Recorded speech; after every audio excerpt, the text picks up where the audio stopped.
Bienvenidos, Vida Nueva San José. Qué alegría, buenos días. Qué alegría poder estar contigo este domingo de nuevo compartiendo la palabra de Dios. Como sabes, es un privilegio para nosotros, junto con David, junto con Daniel, poder estar estudiando el libro de Ruth. Hemos iniciado esta travesía y al estar pensando en la bendición de poder estar contigo a través de la pantalla, al estar pensando en ustedes, al estar orando por cada uno en particular de los que conozco y si tú nos estás visitando en las primeras ocasiones, incluso orando por ti, al estar pensando mucho en ustedes y al estar estudiando el texto que vamos a ver esta mañana, yo estaba tan emocionado pensando en lo que Dios tiene para Vida Nueva allí en San José. Cómo Dios puede usarnos a todos y cómo podemos vivir una vida llena de esperanza y en la gracia de Dios. De hecho, recuerdas que hemos estudiado el capítulo 1 y veíamos cómo allí las decisiones que tomó esta familia de Elimelech. Recuerdas que este es el hombre de familia que toma la decisión junto con su esposa de irse a los campos de Moab y lleva a sus dos hijos. Recuerdas Malón y Kelión y recuerdas toda esta parte de la historia y cómo las decisiones se vuelven vitales. Las decisiones definen cómo tú vives tu vida. Pero luego Daniel nos enseñaba cómo reaccionas a los momentos de crisis. Tus reacciones a los momentos de crisis son vitales, determinantes. Y luego hemos aprendido en el capítulo 2 acerca de la gracia de Dios. Allí David nos enseñaba que empieza a suceder algo bueno en la vida de Ruth. Recuerdas, la semana pasada estuvimos iniciando el estudio del capítulo 2 y veíamos cómo al fin pareciera que algo bueno sucede. Es el encuentro entre Ruth y Booz, este hombre que es descrito ahí en el capítulo 2 como un hombre, como un gran hombre, un hombre rico, se le describe ahí en el capítulo 2, que en realidad lo que implica es un hombre trabajador, virtuoso. Qué encuentro más increíble. Y veíamos cómo la gracia de Dios estuvo presente en la vida de Ruth, esta moabita, esta extranjera que, como nos describía David, ella cumplía 3 de 3, decía él. 3 de 3 es 3 elementos te colocaban en extrema pobreza en Israel en ese tiempo. Y ella cumplía los 3 elementos. Ella era extranjera, ella era viuda y había decidido, por elección, ella era huérfana, había abandonado la casa de su padre. Así que ahí tienes a una mujer en extrema pobreza. Pero sucede algo bueno. La gracia de Dios le alcanza y ella busca la gracia de Dios y encuentra la gracia de Dios. Esta mañana, allí, fíjate, en lo que tú abres tu Biblia a Ruth capítulo 2, yo te pido por favor que pienses conmigo que esta historia de Ruth es la historia de cada uno de nosotros. Que vos, fíjate, vos, este hombre que ha favorecido con gracia a Ruth, por supuesto, tú ahora creo que si le sigues el hilo a la historia, lo comparas con nuestro Señor Jesucristo y Ruth somos cada uno de nosotros siendo parte de la iglesia. Es un cuadro precioso entre Cristo y su iglesia. Y cuando piensas en Ruth y piensas en la gracia de Dios que está siendo derramada, expuesta de una manera tan clara en su vida por parte de vos, piensa en cómo Dios es lleno de gracia, cómo Jesús ha sido lleno de gracia para contigo. Pero esta mañana, al estar continuando y vamos a finalizar el capítulo 2, quiero que pienses cómo estas mujeres viudas, Noemí siendo viuda y Ruth siendo viuda, cómo estas mujeres no solo encontraron la gracia de Dios, volvieron a reconectar con la esperanza. Fíjate, te lo vuelvo a repetir. Volvieron a conectar con la esperanza. Mujeres que vivían sin esperanza encontraron esperanza en los campos de Booz. De hecho, quiero que lo leas conmigo, por favor. Abre tu Biblia allí a Ruth capítulo 2 en el verso 17, de donde nos quedamos hasta el final del capítulo, hasta el verso 23. Ruth capítulo 2, verso 17 en adelante. Mira cómo dice la Biblia, cómo cuenta la historia, cómo finalizó el día de Ruth estando en los campos de Booz. Mira allí, Ruth capítulo 2, verso 17 dice la Biblia. Espigó pues en el campo hasta la noche y desgranó lo que había recogido y fue como un efa de cebada y lo tomó y se fue a la ciudad. Y su suegra vio que lo que había recogido. Sacó también luego lo que había sobrado después de haber quedado saciada y se lo dio. Y le dijo su suegra, ¿dónde has espigado hoy? ¿Y dónde has trabajado? Bendito sea el que te ha reconocido. Y contó ella a su suegra con quien había trabajado y dijo, el nombre del varón con quien hoy he trabajado es Booz.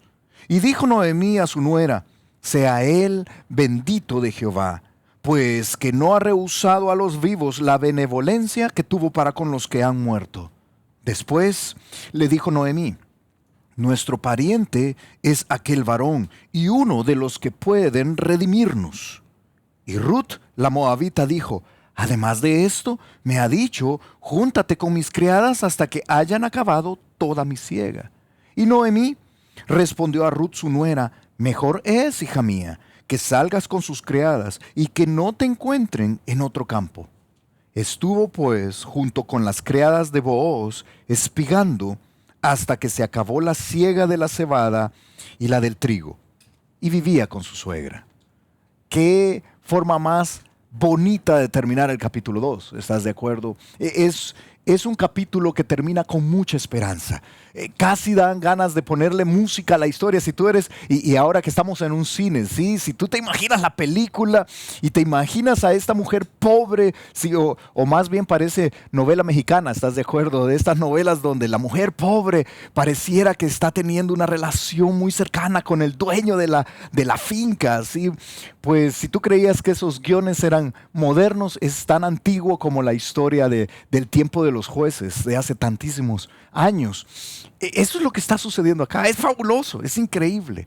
Es una mujer destinada a la pobreza, a vivir sin esperanza, una extranjera alejada de Dios, que ahora surge un brillo de esperanza en su vida a causa de la redención, que te voy a mostrar en qué consiste esta redención. Qué tremendo. Yo te planteo acá que la esperanza te transforma.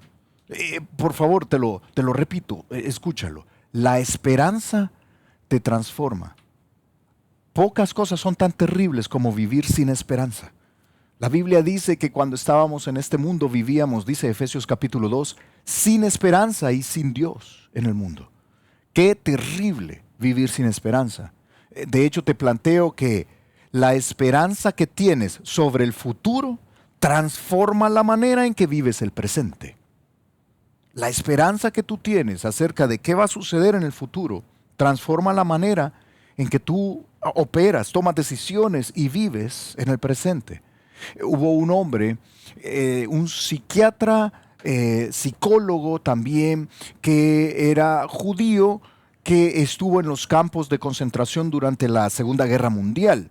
Y este hombre, de apellido Frankl, él se llamó Viktor Frankl. Él estuvo analizando en los campos de concentración quiénes eran aquellos que tenían mayor posibilidad de sobrevivir. Piénsalo. Está en un campo de concentración nazi donde hay cualquier cantidad de maltratos, falta de medicina, falta de alimentos, trabajos excesivos, un descuido absoluto en la salud, en la salubridad, en la limpieza del lugar, una cosa horrible, terrible. Y morían constantemente judíos, aparte obviamente de los que asesinaban, sí, los judíos que directamente eran asesinados. Pero morían constantemente judíos a causa de la situación precaria en estos lugares. Y entonces él se hizo la pregunta y empezó a hacer el análisis en esa muestra de personas que tenía en situaciones tan críticas como un campo de concentración. Él se hizo la pregunta: ¿quiénes son los que tienen mayor posibilidad de sobrevivir? ¿Quiénes sobreviven? Por supuesto, uno pensaría, claro, los más robustos, ¿sí? O sea que usted, hermano, moriría en el intento inmediatamente, seguramente, sí. Pero los más fuertes, los más robustos, aquellos que son más grandes y más musculosos.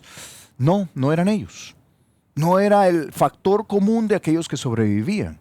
Entonces quizás entonces los más ágiles o los más saludables en el momento en que entraron. No, no fue el factor común de aquellos que sobrevivían. De hecho, yo te pongo una frase en uno de los libros que Viktor Frankl escribió en sus conclusiones. Él puso esto, mira, él dijo: murieron menos personas por falta de alimentos o medicinas que por falta de esperanza, por falta de algo por lo que vivir.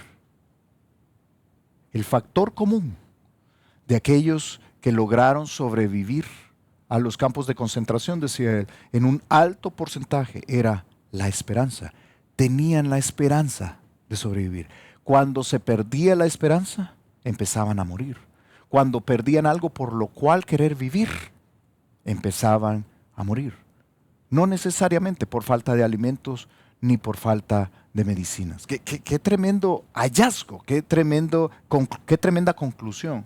Yo te propongo que la Biblia ya nos había dicho eso. La Biblia constantemente nos dice que si algo hemos recibido en el Señor es esperanza. Dice la Biblia ahí en Romanos capítulo 15, en el verso 13, y el Dios de esperanza os llene de todo gozo y paz en el creer, para que abundéis en esperanza por el poder del Espíritu Santo. Él es el Dios de esperanza, que espera que tú seas lleno de mucha esperanza. Qué importante es. Yo quiero recordarte la historia que hemos avanzado acá con Ruth. Tú sabes que Noemí, suegra de Ruth, ¿te acuerdas que Noemí estaba casada con Elimelech? Tenía 2 hijos, Malón y Kelión. Y recuerdas que estos 2 hijos se casaron con 2 mujeres de allá de Moab, que era un pueblo enemigo de Dios. Uno de ellos, Malón, se casó con Ruth, precisamente. Pero tanto Elimelech como Malón murieron. Así que ahora tienes a estas mujeres viudas. Y si tú recuerdas el capítulo 1, si tú recuerdas cómo se desarrolló ahí la historia, recuerdas que Noemí estaba amargada. De hecho, veíamos cómo ella dice: ya no me llamen Noemí, que significa placeres o placentera. No. Estoy en grande amargura. Llámenme Mara, que significa amargura o amarga. Y ahí tienes a una mujer que ha estado amargada, como muchas personas que viven sin esperanza. Ella sabía la condición que le esperaba. Ella entendía muy bien que ella iba a caer en esto de estar en extrema pobreza a causa de ser desamparada de su esposo, de sus hijos, a causa de la muerte, de la viudez. Pero esta mujer sin esperanza, por primera vez en el libro, por primera vez, aquí en el capítulo 2, no sé si lo notaste, vamos a estudiar las palabras. Por primera vez, ella está dando expresiones de esperanza. Por primera vez vemos a Noemí diciendo: ¡wow! ¡Qué bendición esto que está pasando! Hay esperanza. Por eso, Ruth capítulo 2, versículo 17 al 23 nos va a ayudar a contestar la pregunta: ¿por qué podemos vivir con esperanza? ¿Por qué podemos tú y yo tener esta esperanza que nos transforma? Bueno, en primer lugar, mira, podemos vivir con esta esperanza transformadora por su provisión abundante. Porque Dios provee abundantemente. Mira cómo lo describe nuestro texto ahí en el versículo 17. Verso 17 dice: espigó pues. ¿Quién espigó? Pues obviamente Ruth en los campos de Booz. Quiero recordarte qué significa espigar. No es que ella estaba trabajando contratada como uno de los jornaleros. No. Espigar era una actividad para los pobres. Yo te lo voy a mostrar cómo esto era así en la ley. Era una actividad para los pobres. Significa espigar que literalmente cuando los jornaleros, los que trabajaban en la finca, tomaban las gavillas, tomaban los pocos, los montos, los grandes cantidades de espigas, iban caminando y caían espigas, ellos tenían por ley prohibido recogerlas, tenían que dejarlas ahí para los pobres, dice la Biblia. Bueno, entonces ella iba y recogía estas espigas. Ya en la gracia de Dios para con Ruth, Booz, dice ahí la Biblia que ella encontró gracia delante de sus ojos, así que Booz había dado la orden de que de las gavillas, del poco de espigas que llevaban, él había dado la orden: dejen que se les caiga bastante, suficiente para que ella recoja. Esto de recoger esta actividad de los pobres significa que ella había espigado. Era mucho trabajo, era el trabajo de todo el día para ella, ¿sí? Pero era una actividad de los pobres. Y dice allí, mira, en el versículo 17, espigó pues en el campo hasta la noche. Y luego no solo espigó, no solo recogió las espigas que habían caído, sino que dice acá que desgranó lo que había recogido y fue como un efa de cebada. Esas son medidas antiguas, del tiempo antiguo. Un efa es más o menos unos 13 kilogramos, para que tengamos una idea. Estamos hablando de poco arriba de 20 libras. Es comida suficiente para una semana. Es abundante, es buena. Es que la provisión de Dios fue suficiente. La provisión de Dios fue suficiente a pesar de las circunstancias complejas de Noemí y de Ruth que ellas estaban viviendo. Dios nunca las abandonó. Les dio suficiente comida para una semana por lo menos. Qué tremendo. Pero luego, fíjate, la provisión de Dios no solo fue suficiente, la provisión de Dios fue oportuna.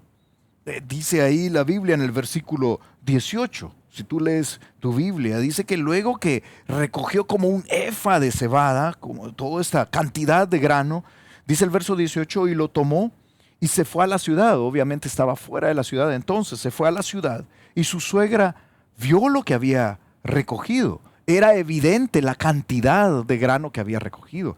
Era mucho más de lo normal. Es lo que nos implica el texto. Y luego dice, vio lo que había recogido, Ruth sacó también luego lo que le había sobrado después de haber quedado saciada y se lo dio. Quiero recordarte que lo que había sucedido es que Ruth había comido junto con las criadas de allí de la finca y le habían dado comida en abundancia y ella se llenó y pidió para llevar. Eso es lo que tú y yo hubiésemos hecho. Ella le sobró comida y tuvo suficiente para poder llevarle a su suegra. Es que la provisión de Dios fue suficiente, pero fue oportuna, fue justo cuando ellos lo necesitaban. Mira, a mí me impacta esto, porque cuando Dios provee, Él provee para los suyos de manera suficiente y oportuna. Él nunca nos abandona. No hubo ninguna casualidad en todo este proceso. Yo quiero que entiendas esto. Dice el verso 19. Y dijo su suegra. Mira qué interesante. Dijo su suegra, verso 19. ¿Dónde has espigado hoy? Es sorprendente lo que has recogido. ¿Dónde has espigado hoy? ¿Y dónde has trabajado? Bendito sea el que te ha reconocido. La palabra reconocido quiere decir el que te haya puesto atención, el que te notó, porque quiero que entiendas que Ruth estaba en una posición donde ella podía pasar desapercibida completamente. Como muchas veces tú y yo nos hemos sentido, pareciera que nadie nota nuestra necesidad, pareciera que a nadie le importa. Y dice Noemí, bendito el que te ha reconocido, el que te notó. Sin saber que se trataba de vos, Noemí lanza una bendición. Por primera vez en el libro, estamos viendo a una Noemí positiva, a una Noemí bendiciendo. Por primera vez en el libro. Esta mujer que dice, yo estoy amargada, está diciendo, qué bendición, cuánta esperanza.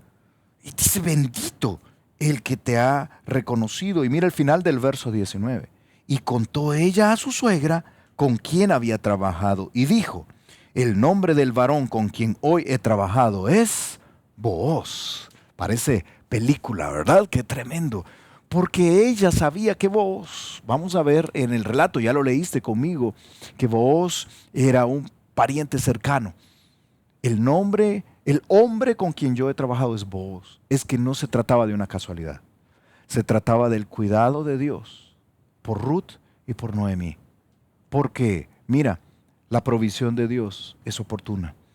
Él no llega tarde. Él estuvo ahí en todo momento.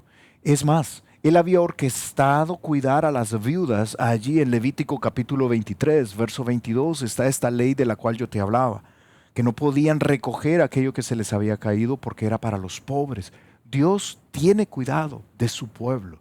Y Él había orquestado todo desde el inicio, desde la ley, desde cientos de años antes, para cuidar a Ruth. Pero no solo había puesto una ley para cuidarle, le dio gracia ante los ojos de Booz, de todos los campos posibles, de todas las haciendas, de todas las fincas posibles donde podía ir a recoger grano, a espigar. Ella terminó de casualidad en los campos de Booz. ¿No te parece que la provisión de Dios estaba ahí? ¿Que Dios estaba teniendo cuidado de ellas? Mira, de la misma manera, yo te planteo acá, tú puedes vivir con esperanza. Dios ha sido y seguirá siendo tu proveedor. No importa cuál sean las circunstancias. Tú y yo podemos vivir confiados en un Dios que provee para nuestras necesidades. No sé cuál sea tu situación difícil que estás enfrentando o que vas a enfrentar probablemente este año. Pero déjame decirte con certeza, Dios es tu proveedor. La Biblia dice esto con tanta claridad allí en 2 de Corintios capítulo 9, verso 9 dice, como está escrito, repartió, dio a los pobres, su justicia permanece para siempre. Y el que da semilla al que siembra y pan al que come, proveerá y multiplicará vuestra sementera, multiplicará vuestra siembra, diríamos nosotros, y aumentará los frutos de vuestra justicia para que estéis enriquecidos en todo, para toda liberalidad, para ser generosos, la cual produce por medio de nosotros acción de gracias a Dios.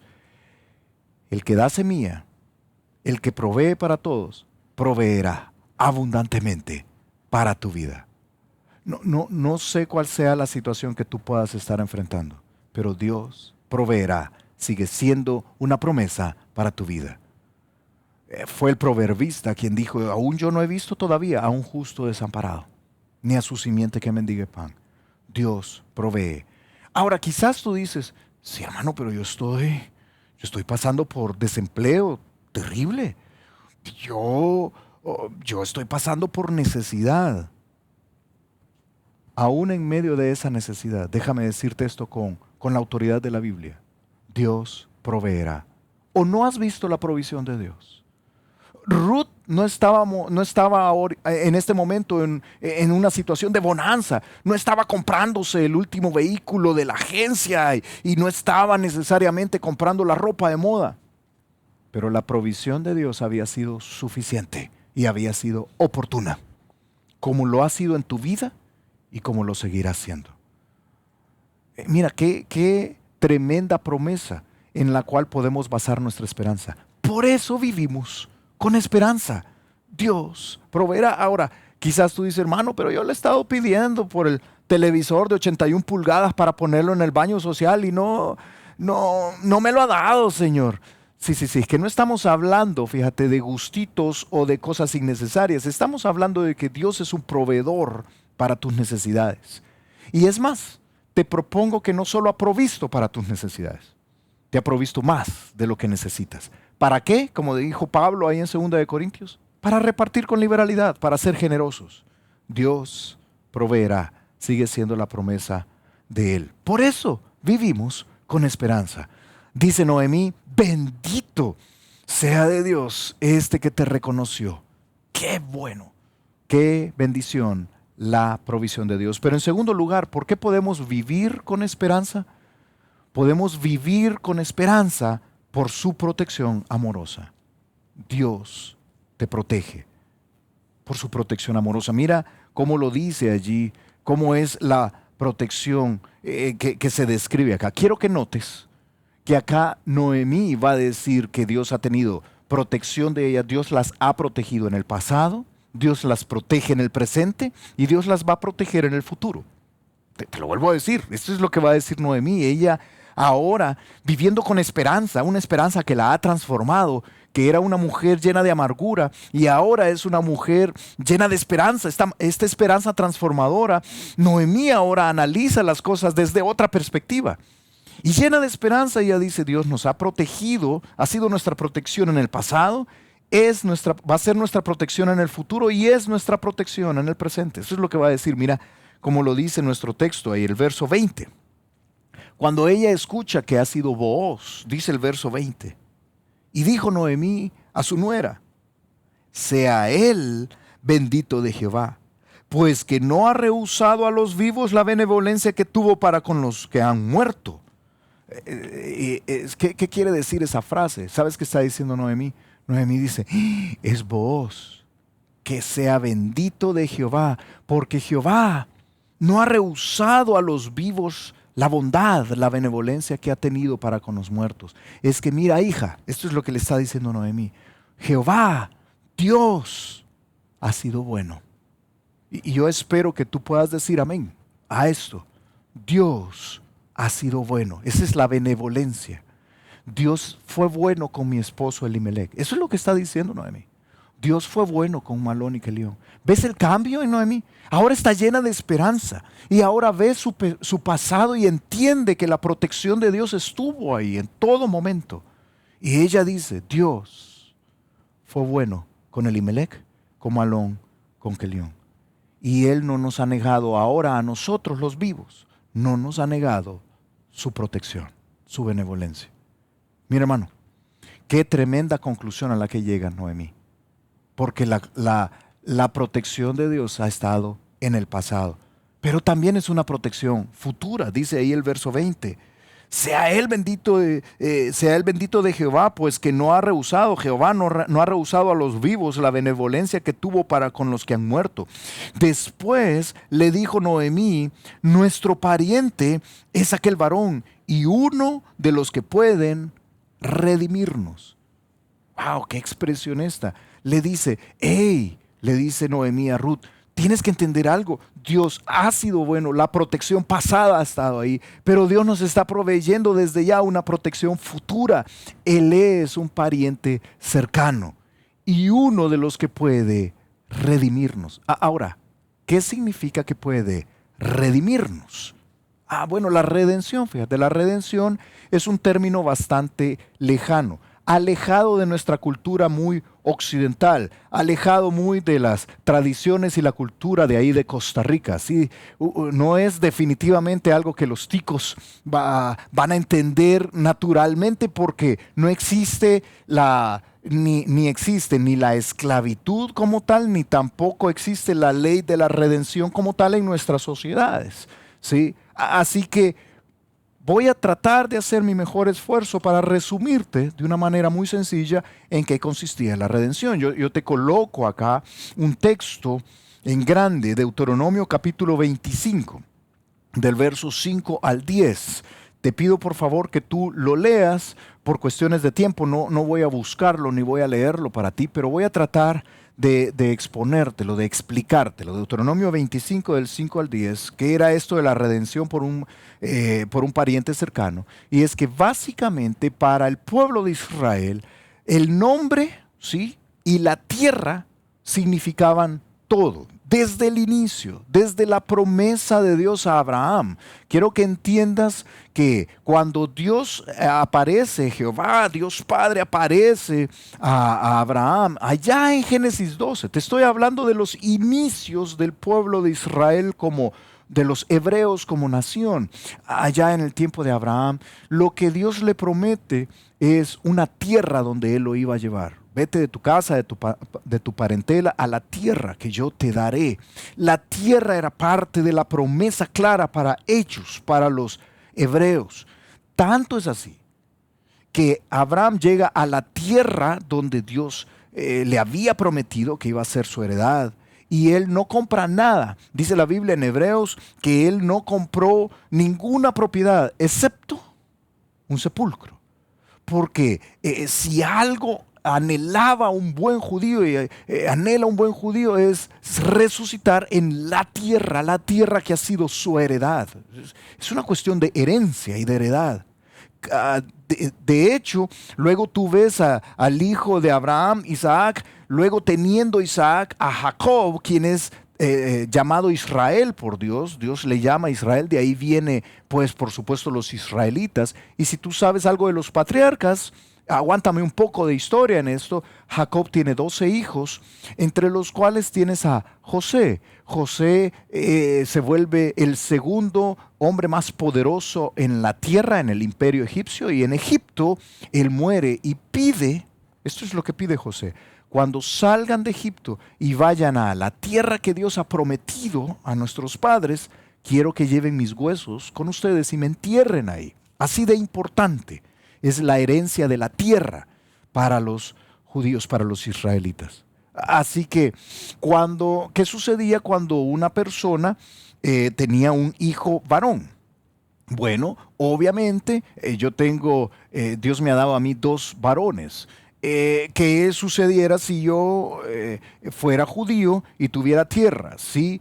Bueno, lo que sucedía es que mi hijo mayor iba a tener una porción más grande de la heredad de la tierra y mi segundo hijo iba a tener otra porción de la tierra. ¿Qué pasa si un hombre no tenía hijos varones? Solo tenía hijas. Entonces ahí tenías una complicación porque las hijas no podían heredar de una manera natural. Hubo después una ley que les permitió heredar. Pero ¿qué sucedía si un hombre y una mujer se casaban y este hombre moría sin tener hijos? Ahí es donde está el asunto. Te lo vuelvo a repetir. Un hombre y una mujer se casaban. Este es el caso de Ruth. Malón, que es judío, se casa con Ruth, ¿sí? Un hombre y una mujer se casan y no tienen hijos. No tienen hijos.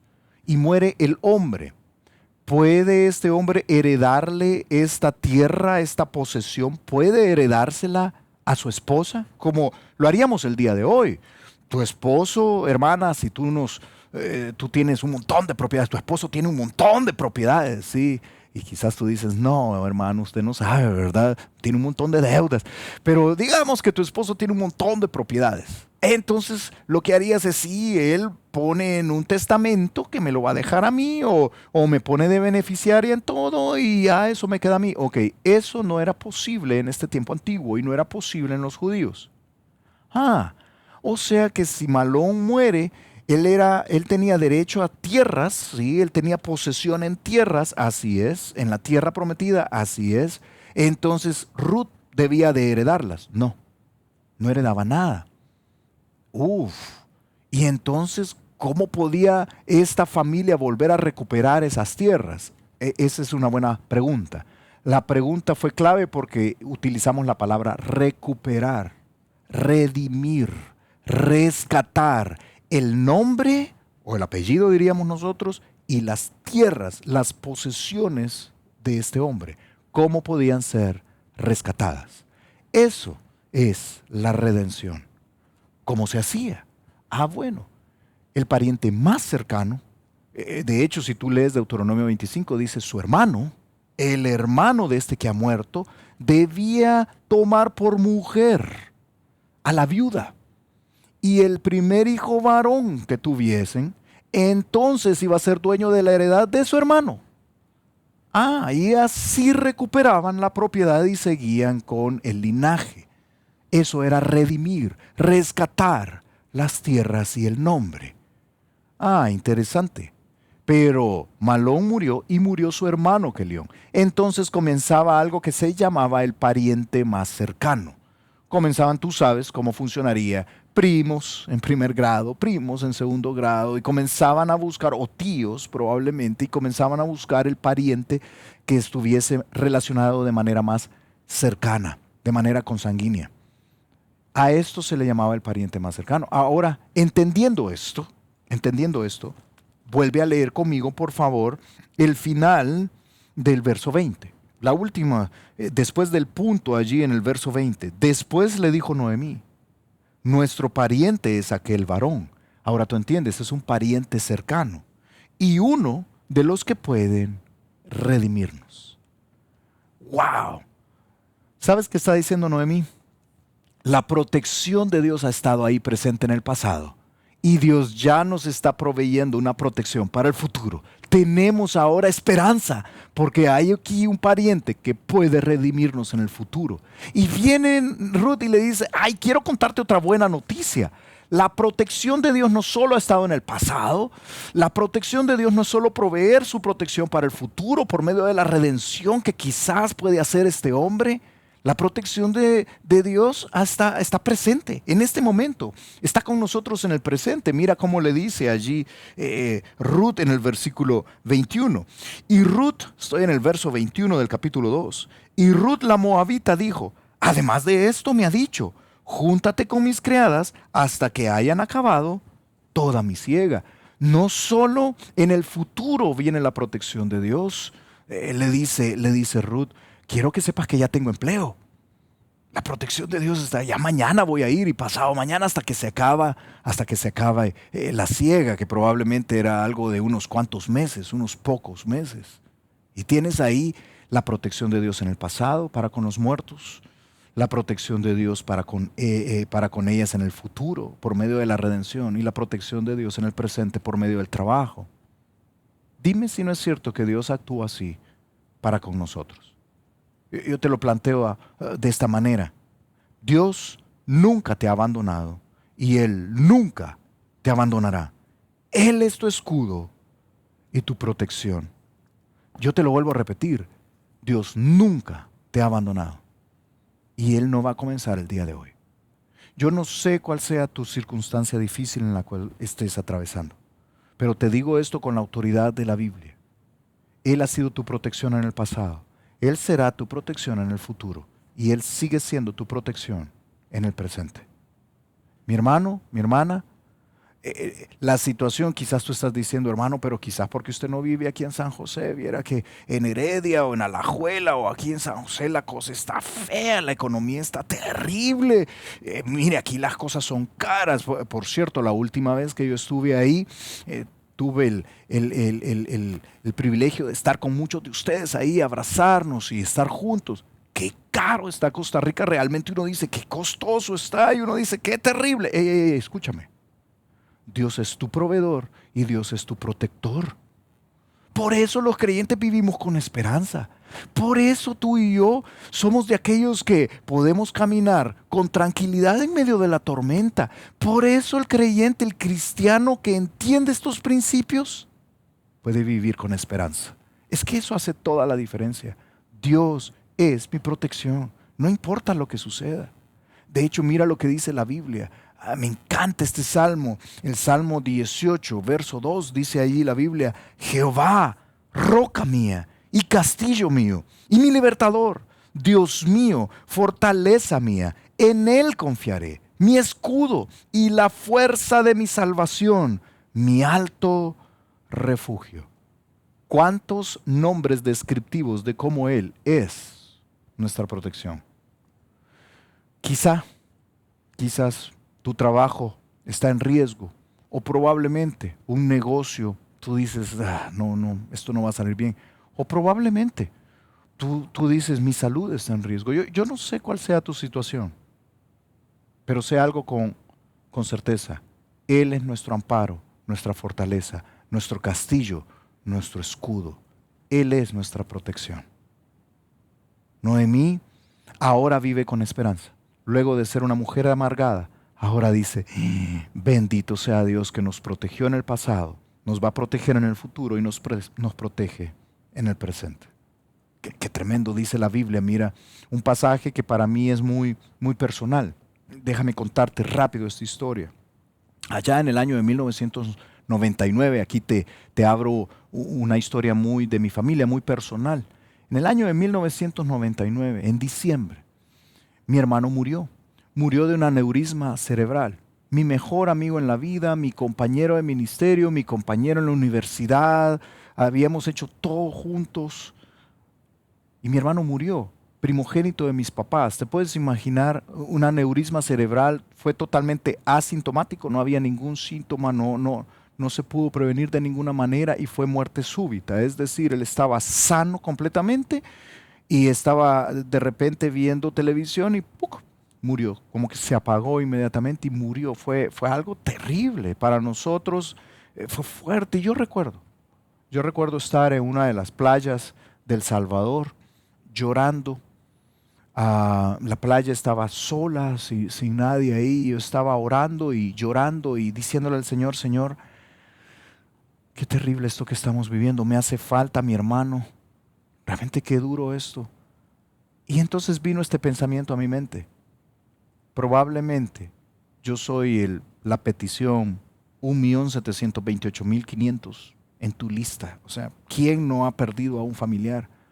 Probablemente yo soy alguien más que está llorando acá. Quizás yo debería sacudirme la arena y quitarme las lágrimas y seguir adelante ya, pero no puedo. Me duele. Y en mi tiempo con el Señor, Dios me llevó a este pasaje que se volvió tan querido por mí. Se volvió tan especial para mí porque abrazó mi corazón, confortó mi alma. Es Primera de Pedro, capítulo 5, versos 6 y 7, que dice: humillaos pues bajo la poderosa mano de Dios, para que Él os exalte cuando fuere tiempo, echando toda vuestra ansiedad sobre Él. Qué tremendo, echando todo tu estrés, echando toda tu afán, echando toda vuestra ansiedad sobre Él, porque Él tiene cuidado de vosotros. Él tiene cuidado de ti. A Dios le importas. A Él le importas. Y Él protege a los suyos. Cualquiera que sea la situación, nunca pierdas la esperanza de que Él es tu protector. Él es tu proveedor y Él es tu protector. Pero por eso, fíjate, lo tercero que aprendemos en el texto. ¿Por qué vivimos con esperanza? Bueno, por su provisión abundante, que es bueno, por su protección amorosa. Pero ¿sabes por qué? Por la permanencia activa. Por la permanencia activa. ¿Qué quieres decir con esto? ¿Sabes qué hace Noemí? Le da un consejo a Ruth. Y le dice: permanece en los campos de Booz. No te muevas. Ese va a ser el consejo. Porque permanecer en el lugar correcto te da esperanza de que las cosas van a salir bien. Permanecer en el lugar correcto te da la esperanza de que las cosas van a salir bien. Mira cómo se lo dice ahí Noemí. Al final de nuestro texto, ahí en el verso 22. En el verso 22 dice: y Noemí respondió a Ruth su nuera: mejor es, hija mía, que salgas con sus criadas y que no te encuentren en otro campo. Lo mejor es que tú permanezcas fiel. ¿Sabes qué mostró Ruth? Una permanencia fiel. Una permanencia fiel. Noemí le dio la indicación a Ruth de que no fuese encontrada espigando en otro campo. Ella debía permanecer fiel y así lo hizo. Ruth permaneció fiel a Booz y ella permaneció fiel a Noemí. Porque mira cómo termina el versículo 23. Verso 23, al final del capítulo 2, dice, la última frase dice: y vivía con su suegra. Así que ahí tienes a Ruth siendo fiel, sin moverse del campo de Booz, siendo fiel con Booz, con quien le ha tendido la mano, y siendo fiel con Noemí, viviendo con su suegra y proveyendo para ella. Es que permanecer con fidelidad te llena de esperanza, pero no solo permaneció fiel, sino que era una permanencia fructífera. No solo se trató de una permanencia fiel, sino de una permanencia fructífera. Ruth permaneció en el campo de Booz trabajando, espigando, trabajando hasta que terminó la siega del trigo y de la cebada. Mira cómo lo dice el último verso.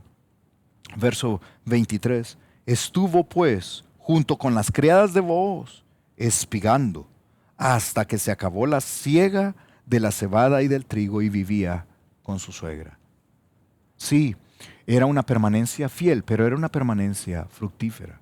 Es que ¿sabes qué es? Yo te propongo que en Cristo estás en el lugar correcto. No te muevas. No te muevas de allí. Allí está tu esperanza. Si tú estás en Cristo, estás en el campo de Booz, estás con Cristo. Yo te he dicho que Booz es un cuadro y lo vamos a ver la próxima semana, cómo Booz es un cuadro del Señor Jesucristo, redimiendo a su iglesia. Si tú estás en Cristo, en los campos de Booz, mira, sé fiel, permanece, porque allí está la bendición de Dios. ¡Qué terrible! aquel que ha encontrado a Cristo y se aparta y deja de permanecer. Qué terrible, porque, ¿sabes? Pierde toda esperanza. Pierde toda esperanza. Porque afuera, fuera de la protección de vos, fuera de la protección de nuestro Señor Jesucristo, viviendo la vida de acuerdo a nuestra propia sabiduría, cuán torpes somos para guiar nuestra vida y cuántas equivocaciones cometemos y cuánto dolor sufrimos. Cuidado, permanece. De hecho, la Biblia dice que la esperanza se encuentra en permanecer. De una manera tan clara allí en Hebreos capítulo 6, verso 11, dice: pero deseamos que cada uno de vosotros muestre la misma solicitud, la misma diligencia en trabajar para el Señor hasta el fin, para plena certeza de la esperanza. La esperanza se vuelve certera cuando estás en el lugar correcto. Es que mira, estar en el lugar correcto es fabuloso. Viene a mi mente este pasaje de Juan capítulo 14. En Juan capítulo 14 es el famoso pasaje donde el Señor Jesucristo les dice: yo voy a la casa de mi Padre, y en la casa de mi Padre muchas moradas hay. ¿Recuerdas de este pasaje? Y entonces dice allí: hey, vamos a estar juntos en las moradas de mi Padre. Y entonces uno de sus discípulos le dice, Jesús les dice: ustedes saben a dónde voy y ustedes saben el camino. Y uno de sus discípulos le dice: no, espérate. No sabemos a dónde vas, mucho menos sabemos el camino. No tenemos idea de dónde es el camino para ir a las moradas de la casa del Padre. Es en ese contexto que surge este famoso versículo de Juan 14:6. ¿Recuerdas? Que Jesús dijo: yo soy el camino y la verdad y la vida. Nadie viene al Padre sino por mí. ¿Sabes qué es lo que está diciendo Jesús? ¿Cómo que no sabes cuál es el camino? Yo soy el camino. Estás en el camino correcto, el camino que te lleva con esperanza a la casa del Padre. Mi hermano, estás en el camino correcto. Si estás en Cristo, no te muevas. Estás en el camino correcto. Pero es que, hermano, es desesperante. O yo estoy esperando que Dios resuelva esta situación y parece que no se resuelve. O estoy en esta crisis y ya no aguanto. No te muevas. Estás en el camino correcto. Si estás en Cristo, Él sigue siendo el camino. Y es un camino lleno de esperanza. Pero si te mueves del camino, si te apartas del campo de vos, si vas a otro lado, puedes perder toda esperanza. Qué terrible. Es como la expresión que dijo Pedro, el apóstol, ¿recuerdas? En Juan capítulo 6, el Señor Jesucristo está confrontando a aquellos que le están siguiendo. Y dice Juan capítulo 6, verso 66, que muchos de sus discípulos volvieron atrás, se fueron. Ya no querían seguir a Jesús. Entonces Jesús confronta a sus 12 apóstoles y les dice: ¿se quieren ir ustedes también? Váyanse, pueden irse. ¿Y recuerdas la respuesta de Pedro? Allí en Juan capítulo 6, en el verso 68, Pedro dijo, le respondió Simón Pedro: Señor, ¿a quién iremos? Tú tienes palabras de vida eterna. Mira, ¿a quién vamos a ir? ¿A dónde más vamos a encontrar esperanza? Hemos encontrado toda esperanza en Cristo. Por eso lo que tenemos es una permanencia activa. Permanecemos en Él de manera activa, trabajando, espigando en los campos de nuestro voz, en los campos de nuestro Señor Jesucristo. Qué tremendo cuadro. Porque, mira, yo inicié diciéndote esto y ahora yo te lo planteo para finalizar. La esperanza que tienes sobre el futuro transforma la manera en que vives el presente. Por eso, confía en su provisión, confía en su protección y continúa permaneciendo. ¿Te parece si oramos? Déjame orar por ti, oremos juntos. Señor, gracias por este texto, gracias, Señor, por tu palabra. Qué tremendo, Señor, este trozo, este final del capítulo 2 allí de Ruth. Yo te pido, Señor, que tú puedas enseñarnos, Señor, a vivir con esperanza. Gracias por esa preciosa esperanza que nos has dado al estar en ti. Ayúdanos a confiar entonces en tu provisión a nuestras vidas, a confiar en tu protección en nuestras vidas y a que continuemos permaneciendo en ti. Señor, gracias por la esperanza que has dado a nuestras almas.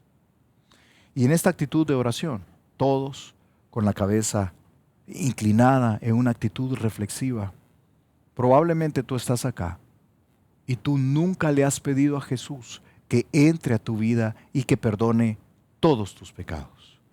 Quizás tú has escuchado hablar de esperanza y tú dices, ok, sí, se supone que en Dios tenemos esperanza, pero yo vivo sin esperanza. Bueno, déjame decirte que aquel que no tiene a Cristo no tiene esperanza. No hay esperanza. La mala noticia es que tú y yo somos pecadores y vivimos sin ningún tipo de esperanza, porque nuestro pecado nos separa de Dios. Dios es santo y tú y yo pecadores. Pero la buena noticia es que Dios te ama tanto. Él te ama tanto que estuvo dispuesto a morir en una cruz por amor a ti, para darte esperanza, vida eterna y una vida con propósito. Él quiere ser tu proveedor, tu protector y quiere que permanezcas en Él. ¿Quieres esto? ¿Quieres pedirle a Jesús que entre a tu vida y que perdone todos tus pecados? Si ese es tu deseo, hazlo. Allí donde estás, hazlo. Y dile al Señor Jesús, Señor Jesús, yo reconozco que soy pecador y yo no merezco ir al cielo, pero yo te pido que entres a mi vida y perdones todos mis pecados. Sálvame, Jesús, cámbiame, yo te necesito. Yo me arrepiento de mis pecados y necesito una vida nueva. Guíame, Jesús. Quiero vivir con esperanza. Gracias, Jesús, por oír mi oración. Gracias por salvar mi alma. Y en esta actitud de oración, todos con la cabeza inclinada allí donde estás, en una actitud reflexiva, ¿hiciste la oración? Si tú hiciste la oración, fíjate, queremos que parte del equipo de allí, de Vida Nueva, allí en San José, que alguien pueda acercarse y pueda platicar contigo acerca de esta decisión. Pero para esto necesito que nos lo indiques levantando tu mano. Habrá alguien que ahí dice, hey, yo hice la oración, yo he recibido a Cristo. Allí donde estás, indícalo levantando tu mano para que alguien pueda acercarse. Hazlo en este momento, hazlo con toda confianza. Si ese es tu caso, todos en una actitud reflexiva, pero si tú hiciste la oración, levanta tu mano para que alguien pueda acercarse. Y déjame terminar orando por cada uno de nosotros. Señor, gracias por tu palabra. Gracias, Señor, porque hay salvación en ti. Gracias, Señor, porque hay esperanza en ti. Te decimos esto en el nombre de Jesús. Amén. Qué excelente poder continuar nuestro viaje a través del libro de Ruth. Por supuesto, la próxima semana vamos a estar estudiando el capítulo 3. Pero por ahora te dejo con el equipo. Está allí presencialmente con nosotros, allí en Mall San Pedro, allí de Vida Nueva San José.